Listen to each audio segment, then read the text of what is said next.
Assalamualaikum warahmatullahi wabarakatuh. Perkenalkan, saya Dinda Flor Agustin dari Fakultas Teknobiologi Universitas Surabaya. Nah, pada pembahasan yang akan saya uraikan kali ini, seputar mata kuliah ekspresi gen pada penyakit, di mana salah satunya membahas terkait studi epidemiologi. Nah, literatur yang saya gunakan yakni jurnal yang ditulis oleh Research Zeder et al. Yang berjudul Developmental Origin of Disease Crisis Precipitates Change. Nah, pada perkembangan studi terkait penyakit memicu adanya studi epidemiologi yang menghubungkan antara gangguan pada kelahiran dengan penyakit kronis tidak menular pada masa dewasa. Tujuan dari tinjauan tersebut adalah untuk memberikan gambaran yang komprehensif tentang berbagai aspek dan mekanisme asal mula perkembangan penyakit. Disertakan juga sebuah hipotesis baru yang menekankan pada dampak non-Mendelian dari gen orang tua pada fenotipe keturunannya.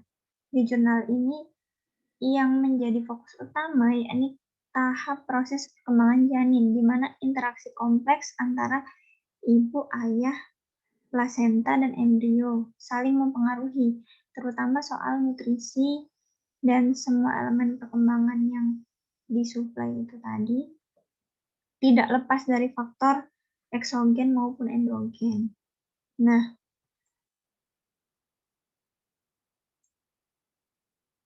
beberapa teori dan hipotesis yang diuraikan pada jurnal ini ada Barker hypothesis, thrifty phenotype, kemudian developmental origin theory, fetal insulin hypothesis, paternal programming, kemudian ada the advanced fetal programming hypothesis, and free radical theory of development. Dan saya jelaskan satu-satu terkait ini. Baik. Nah, pada kasus kurang gizi, terdapat hipotesis Barker yang membahas tentang pemrograman janin atau asal-usul perkembangan kesehatan dan penyakit. Nah, penelitian yang dilakukan itu menyebutkan ada hubungan antara bayi yang terlahir dengan berat badan rendah dengan toleransi glukosa atau resistensi insulin terhadap resiko terkena penyakit jantung koroner saat dewasa. Hal tersebut mengindikasi bahwa adaptasi janin selama kekurangan nutrisi dapat merusak dan menimbulkan penyakit. Ada juga hipotesis yang selanjutnya, thrifty phenotype hipotesis, menyebutkan hubungan antara lingkungan intrauterin yang buruk, pertumbuhan janin yang terbatas, dan peningkatan risiko penyakit pada orang dewasa. Dibuktikan pada kasus kelaparan di Belanda. Nah, hal tersebut terjadi ketika adanya pembatasan pola makan ibu selama masa kehamilan tidak hanya mengakibatkan berat badan lahir itu rendah, tapi juga menyebabkan pertumbuhan yang tidak proporsional dan mengorbankan beberapa organ-organ yang dianggap tidak penting seperti ginjal, hati, pankreas, begitu dan lain sebagainya seperti yang tertulis pada layar. Kemudian pada kasus lain, yakni overnutrisi pada ibu dan peningkatan berat lahir pada bayi, menimbulkan efek yang sama pada kesehatan keturunan seperti pada kasus kurang gizi.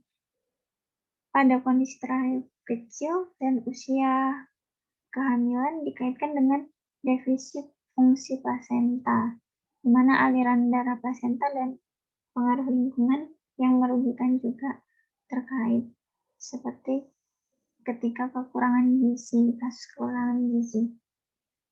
Sedangkan peningkatan berat badan lahir berkaitan dengan obesitas ibu dan diabetes gestasional atau prakehamilan. Ini menyebabkan peningkatan massa lemak tubuh dan peningkatan resiko penyakit metabolik di kemudian hari.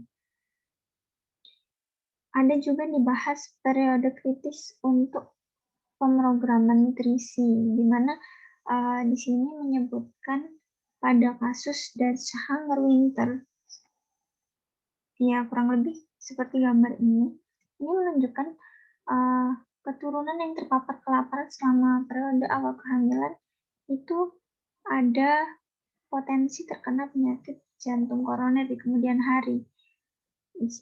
Hal tersebut tidak diamati di tahap akhir kehamilan. Jadi diamatinya di tahap awal kehamilan. Nah, pembatasan kalori selama kehamilan lanjut dikaitkan pada gangguan homeostasis pada glukosa insulin dan memicu peningkatan resiko terkena diabetes tipe 2. Hal tersebut dibuktikan pada kasus domba yang kekurangan gizi juga mengalami hal serupa. Kemudian ada juga pembahasan terkait prematuritas. Itu disebutkan bahwa kelahiran prematur dikaitkan dengan tekanan darah yang lebih tinggi di masa dewasa. Jadi di sini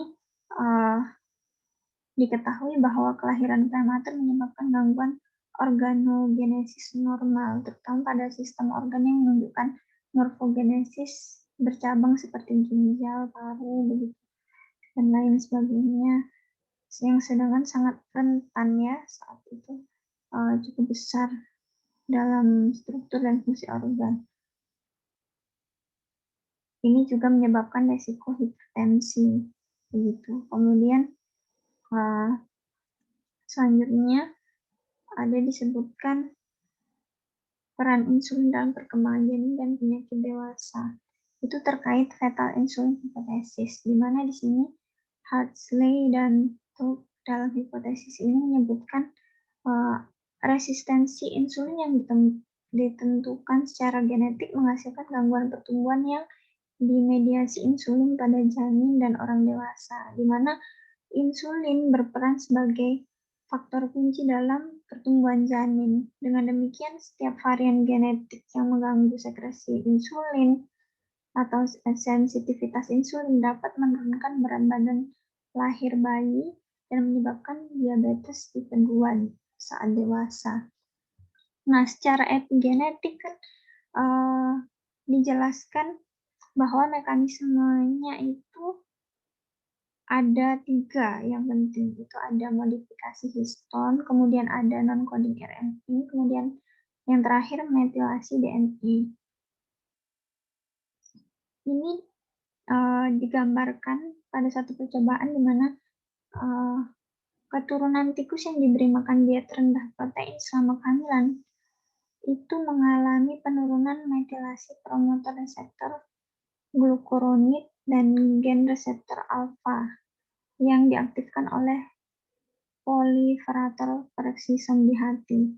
Kemudian ada juga P53 di ginjal dan reseptor angiotensin 2 tipe 1B suprarenal.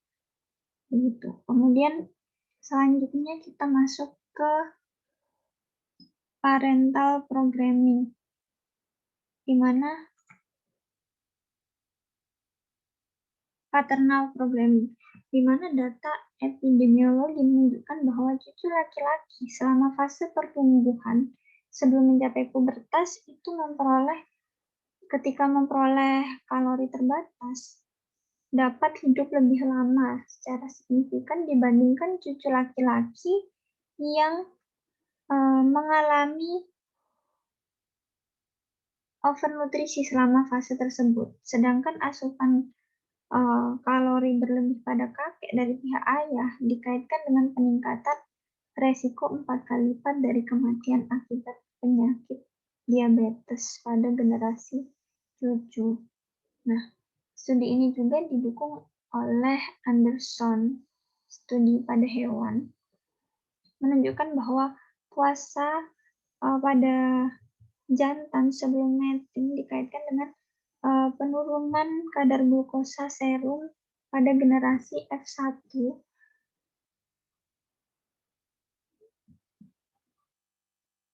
di mana menunjukkan bahwa diet lemak tinggi prakonsepsi ayah menyebabkan disfungsi sel beta pankreas pada generasi F1 ini. Kemudian di sini kita lanjut ke ada juga disebutkan perbedaan jenis kelamin dalam asal-usul perkembangan penyakit. Di situ disebutkan perbedaan kromosom seks dalam ekspresi gen dapat mempengaruhi transkripsi gen autosom, menghasilkan perbedaan transkripsi spesifik jenis kelamin yang menonjol. Nah, di sini dimorfisme seksual gestasional awal pada ekspresi protein dapat mempengaruhi perbedaan jalur molekuler terhadap metabolisme glukosa dan protein. Nah, ini mempengaruhi mekanisme epigenetik, terutama metilasi DNA. Nah, di sini dibuktikan pada model tikus insufisiensi plasenta bahwa retardasi pertumbuhan intrauterin dikaitkan dengan hipertensi dan tingginya kadar testosteron pada serum keturunan laki-laki, sehingga perlakuan pengemirian ini bisa waktu di penelitian itu dilakukan pengemirian itu dapat menghilangkan hipertensi. Sedangkan pada sampel yang non-IUGR itu, walaupun dilakukan pengemirian, itu tidak terjadi penghilangan hipertensi. Nah, pada betina juga mengalami kasus yang sama, namun peningkatan tekanan darah kembali ke nilai normotensi setelah hewan mencapai pubertas dan menunjukkan peningkatan kadar estradiol. Nah, selanjutnya kita masuk ke interaksi gen parental, lingkungan parental, dan pemrograman janin. Ini terkait dengan the Advanced Fetal Programming Hypothesis, di mana menggambarkan bahwa polimorfisme nukleotida tunggal dalam gen subunit beta 3 protein G ibu yang terlibat dalam regulasi suplai darah ke rahim berkaitan dengan penurunan substansial pada berat lahir. Nah, diketahui bahwa genotip ibu berperan penting dalam memodifikasi kondisi intrauterin yang merugikan. Studi menunjukkan bahwa polimorfisme gen yang mengkode enzim metabolisme xenobiotik seperti GSDT1 dan GSTM1 atau enzim fase 1 fase 2 seperti CYP1A1 atau EPHX1 dapat menimbulkan efek modifikasi pada berat lahir di antara ibu perokok aktif ataupun pasif. Nah, tanpa transmisi gen tertentu, disfungsi gen ibu dan diduga juga ayah ini dapat mempengaruhi pematangan oosit atau sperma. Kemudian perkembangan embrio dan janin dengan induksi modifikasi epigenetik ini akhirnya menghasilkan fenotip yang berubah itu tadi. Nah, selanjutnya juga ada disebutkan pendekatan intervensional pemrograman janin.